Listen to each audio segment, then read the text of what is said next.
Hai guys, jumpa lagi dengan kami kelompok 3. Saya Nadifa.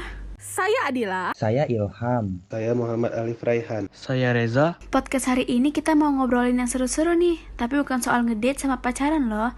Obrolan kita hari ini tentang soal sejarah tokoh penting di negara kita yang kepribadiannya bisa kita teladani dan kita tiru dalam kehidupan sehari kita. Ayo kita bicara soal tokoh yang jujur dan memiliki dedikasi serta karakternya yang tegas dan teguh dalam menjaga kehormatan dan integritas yang besar terhadap bangsa ini. Dia mantan Kapolri yang sederhana dan sangat jujur. Namanya Jenderal Hugeng Imam Santoso. Lahir pada 14 Oktober 1921 di Pekalongan. Awal karirnya sebagai kepala reskrim di Medan dan beliau mendapat rumah dinas di Medan. Namun beliau marah besar saat rumahnya dibelikan perabotan mewah memakai uang negara. Dan beliau memerintahkan untuk mengeluarkan semua perabotan mewah itu dari rumah dinasnya. Oh iya, dan tugasnya kedua dari Presiden Soekarno sebagai Dirjen Imigrasi, dan di Jakarta istrinya bernama Mary membuka usaha toko kembang. Namun Sugeng memerintahkan istrinya untuk menutup toko kembang itu karena bakal banyak orang yang berurusan dengan imigrasi akan memesan kembang, dan Jenderal Hugeng tidak mau ada unsur jabatannya dikaitkan dengan usaha istrinya, dan beliau kasihan toko kembang lain nanti menjadi tidak laku, dan akhirnya toko kembang itu tutup. Saya pun mendengar tentang kejujuran beliau dan beliau menolak mobil dinas pemberian dari Sekretariat Negara. Alasannya ia telah memiliki mobil Jeep dinas dari kepolisian.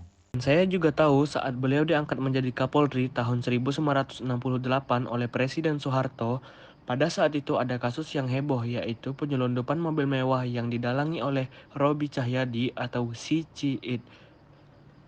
Dan Sugeng berhasil mengungkap kasus itu dan membekuk pelakunya. Karena Jenderal Hugeng adalah tokoh yang tidak bisa disuap, namun pengungkapan kasus ini mempercepat pemberhentiannya sebagai Kapolri. Nama Jenderal Hugeng ini juga pernah disebut oleh Presiden Gus Dur dalam diskusi Bentara Budaya Jakarta.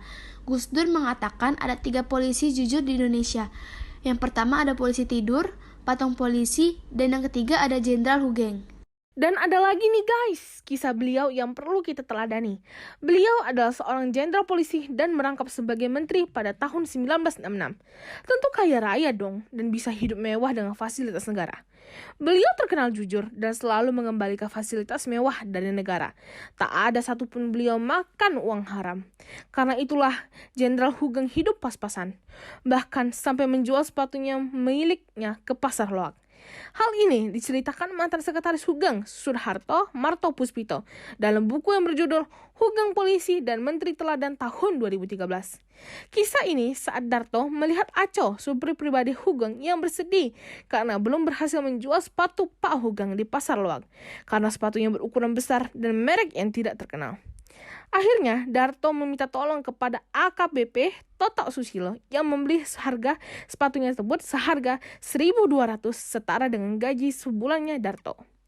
Dan siapa yang membelinya dirahasiakan sampai beliau tutup usia. Tidak tahu siapa yang membeli sepatunya, uang itu diserahkan kepada Aco. Keesokan harinya, Jenderal Hugeng memeluk Darto dan mengucapkan terima kasih. Kejujuran Jenderal Hugeng banyak ditiru oleh anak buahnya pada zaman itu. Salah satunya Jenderal Ursinus yang sampai pinjam uang mertuanya untuk biaya hidup. Jenderal Ursinus adalah seorang kepala Korps Lalu Lintas dan mantan Kapolda Sumatera Utara. Dan Jenderal Hugeng sampai akhir hayatnya tidak memiliki mobil, karena Jenderal Hugeng sangatlah sederhana dan hanya mau makan dan hidup dari uang halal. Oke guys, sampai sini dulu ya podcast kita hari ini tentang kisah tokoh jenderal yang harus kita teladani. Kita bisa yuk meniru beliau untuk hidup sederhana dan selalu jujur dalam kehidupan kita.